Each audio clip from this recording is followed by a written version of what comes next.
саламатсыздар әріптестер. Мектепке дейінгі тәрбие мен оқытуды бастауыш, негізгі орта және жалпы орта білімнің, жалпы білім беретін оқу бағдарламаларын, техникалық және кәсіптік орта білімнен кейінгі қосымша білімнің білім беру бағдарламаларын және арнайы оқу бағдарламаларын іске асыратын білім беру ұйымдарында жұмыс істейтін педагогтерді және білім және ғылым саласындағы басқа да азаматтық қызметшілерді аттестаттаудан өткізу қағидалары мен шарттарын бекіту туралы Қазақстан Республикасының білім және ғылым министрінің 2016 жылғы 27 қаңтардағы нөмір 82 бұйрығына өзгерістер енгізілгенін білесіздер.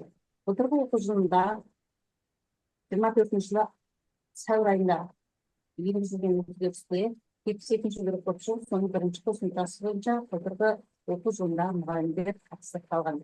Ал биылғы оқу жылында аттестатталатын мұғалімдер осы биылғы 25 жылғы ақпан айында 72 бұйрықтың екінші қосымшасы мен аттестаттау жүзеге асырылмақ.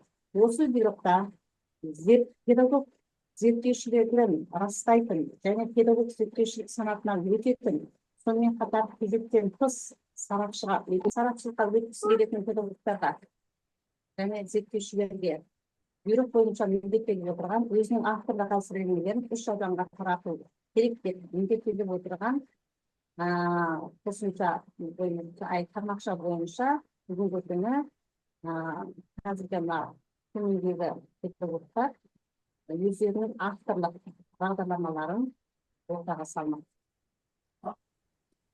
Әртүрлі білім беру мекемелері арасында ынтымақтастықты қалыптастыру, тәжірибе алмасу, ортақ жобаларды іске асыруды қолдау, мұғалімдердің кәсіп шеберлігін арттыру арқылы білім беру сапасын жақсарту.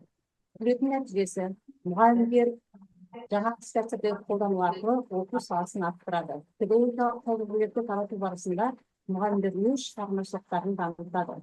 Педагогикалық тәжірибелердің таратылуы нәтижесінде білім беру саласында тұрақты әрі тиімді өзгерістер орын алады. Мұғалімдер арасында кәсіби байланыстар орнап, болашақта бірлескен жұмыс жасау мүмкіндіктері ашылады. Бағдарламасы бойынша бүгінгі күні қазіргі уақытта Қожа Ахмет Яссауи атындағы нөмір 123 мектеп гимназиясынан 5 мұғалім өзінің авторлық бағдарламаларын ортаға салмақ. Сәлеметсіздер ме әріптестер? Менің аты-жөнім Асылова Майра Байдахметқызы, осы 23 мектеп гимназиясының ағылшын тілі пәнінің мұғалімімін. Авторлық бағдарламаның тақырыбы грамматика әлемінде. Бұл бағдарламаны біздің әріптесіміз Оспанова Меруерт Жақсылықызы екеуміз бірігіп жаздық. Енді қазіргі таңда ағылшын тілі халықаралық тіл, ол 21 ғасырдың тілі және ағылшын тілі қазақты дүние жүзіне танытатын, әлемдік деңгейге шығаратын тіл болғандықтан, еліміздің шет елдермен қарым-қатынасымыз күшейіп отырған қазіргі заманда оқушылардың шет тіліне қызығушылығын, білімге құштарлығын ояту, танымдық белсенділігін арттыруды басты міндет деп санаймын. Шет тілін бастауыш мектептерден бастап оқытудың артықшылықтары әрбір балаға психологиялық ойлауына, шет тілі сөзіне көңіл аударуына, түсінуіне оң әсер ететіндігін, содан соң негізгі мектепте білімін берік нығайтуын, білім сапасын арттыруына мүмкіндік беретіндігінде. Авторлық бағдарламаның өзектілігі бұл бағдарлама оқушыларды дараландыруға және әлеуметтендіруге бағытталған жалпы білім беретін мектептің жоғарғы сыныптарына бейіндік оқыту жүйесін құруға негізделген.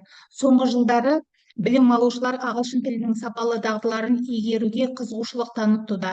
Бұл ғылымның, техниканың және білімнің барлық саласының компьютерлендіруімен, сондай-ақ ағылшын тілінің кеңінен таратылуымен байланысты.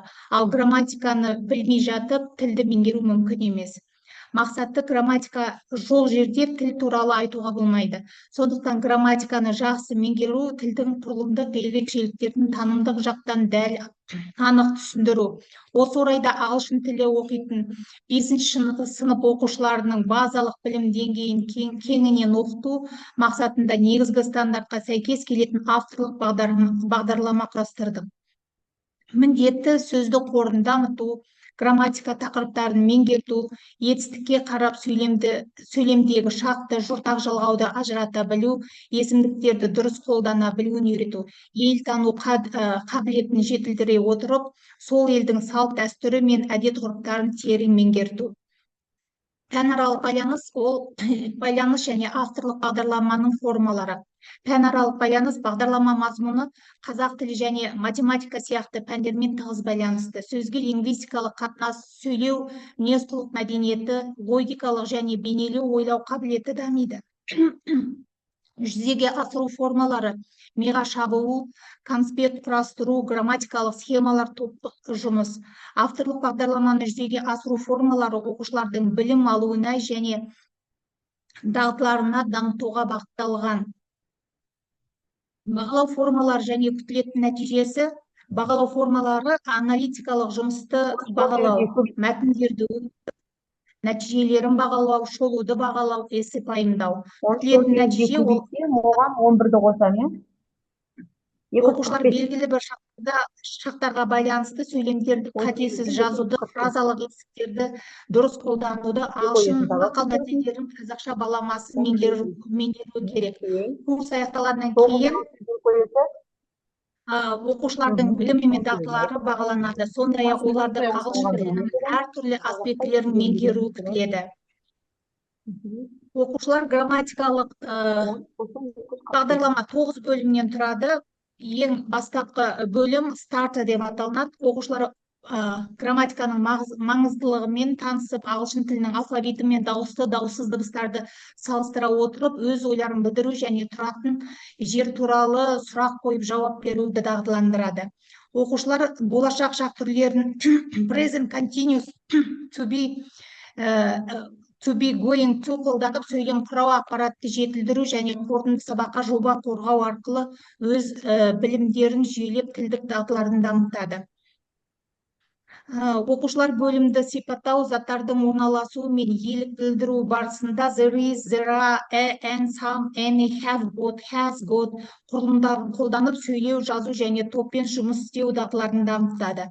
Оқушылар сөйлемдердің негізгі мүшелерін зат, есім, етістік, бастауыш, баяндауыш сияқты present simple шағын жиілік үстеулермен бірге қолдана отырып, грамматикалық құрылымдарды талдап, түрлі тапсырмалар арқылы сөйлеу және жазу дағдыларын және саналмайтын зат есімдерді ажыратып, much, many, a lot of, if, few сияқты өлшем сөздерін, сондай-ақ what, where, who, when саналу сөздерін past simple шағында қолдануды сөйлеп және жазу дағдыларын дамытады.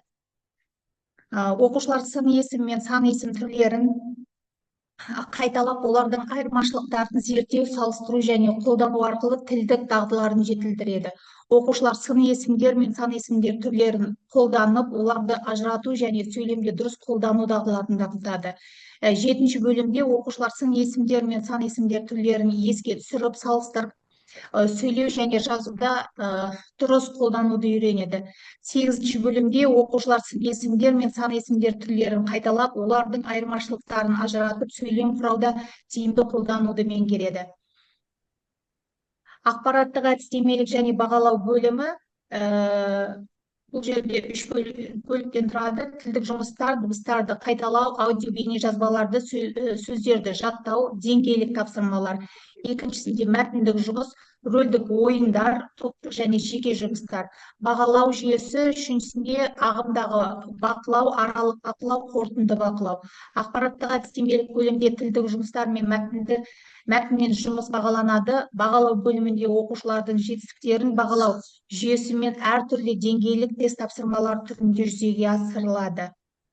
Ең қойып тыңдағандарыңызға рахмет. Осы авторлық бағдарлама балаларымыздың, оқушыларымыздың тіл білу, меңгеруге жақсы үлесін қосады деп сенімдемін. Рахмет. Рахмет. Сұрақтарыңыз болса, уақыт береміз.